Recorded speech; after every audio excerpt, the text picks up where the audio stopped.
Hommage à mes bien-aimés, mon épouse et mon fils unique, décédés respectivement les 25 janvier et 4 mars 2021, exactement à 1 mois 7 jours d'intervalle. Quel tourbillon dans ma vie.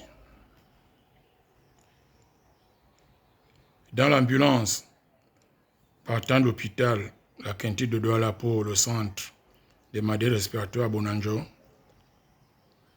lui a rendu l'âme. Et si la scientifique émérite exprimait par là le refus d'être l'objet de manipulation médicale. Au centre des maladies respiratoires, où Jorel, fatigué certes, ne cessait de me dire de ne pas avoir peur, qu'il allait recouvrer la santé et rejoindre sa petite famille qu'il avait laissée à Rabat au Maroc. Dans la méditation spirituelle, je priais toujours que je quitte ce monde le premier. Mais quel a été mon désarroi face à la réalité implacable. Suite à ces décès presque concomitants, j'ai décidé de porter mon deuil à travers les habits noirs, un macaron aux effigies combinées de mon épouse et de mon fils et un manque d'entretien de ma barbe et de la moustache. Ensuite, j'ai décidé d'ouvrir un livre de condoléances. Une vingtaine de personnes ont exprimé par écrit quelques souvenirs qu'elles ont gardés de mon épouse et de mon fils. Je les en remercie énormément. Après 1 an de séparation, j'ai jugé bon de tomber tous les signes extérieurs de deuil évoqués précédemment. En outre, j'ai décidé de fermer le recueil de condoléances.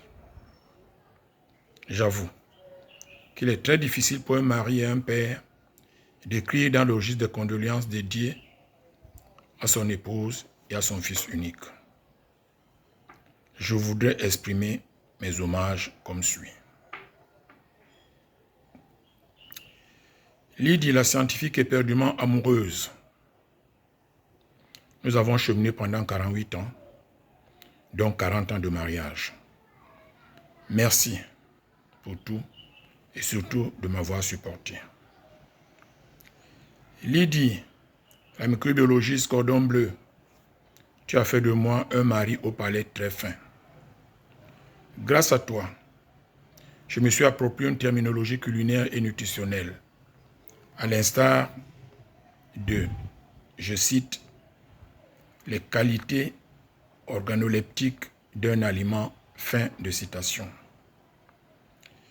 Te dire merci est réducteur par rapport à ce que j'ai vécu auprès de toi et grâce à toi. Lydie,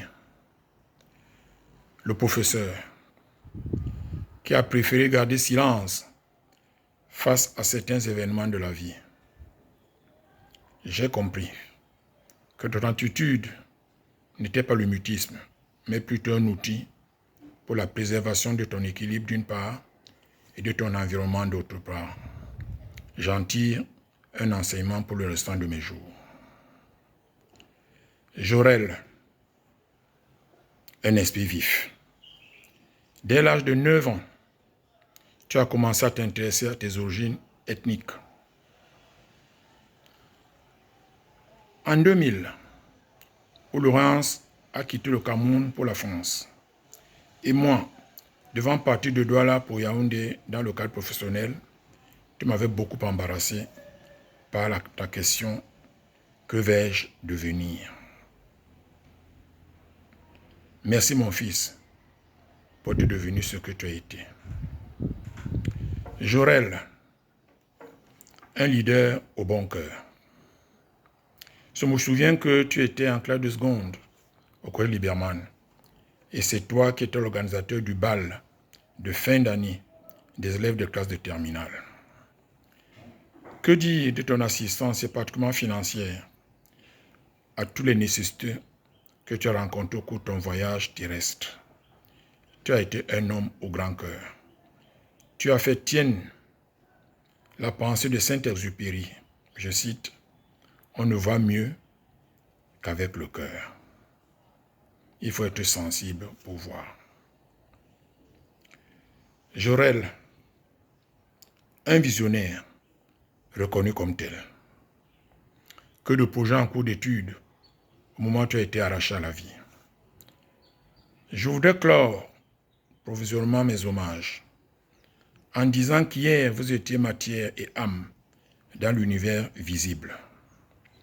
La matière a péri au terme de vos cheminements terrestres respectifs et l'âme s'en est détachée. Dans l'espérance de l'immortalité de l'âme, aujourd'hui vous êtes esprit. Ma doléance est que vous illuminiez tout votre petit monde adoré, que nous avons l'habitude d'abréger par les lettres TVPMA. Souvenir éternel, mes bien-aimés.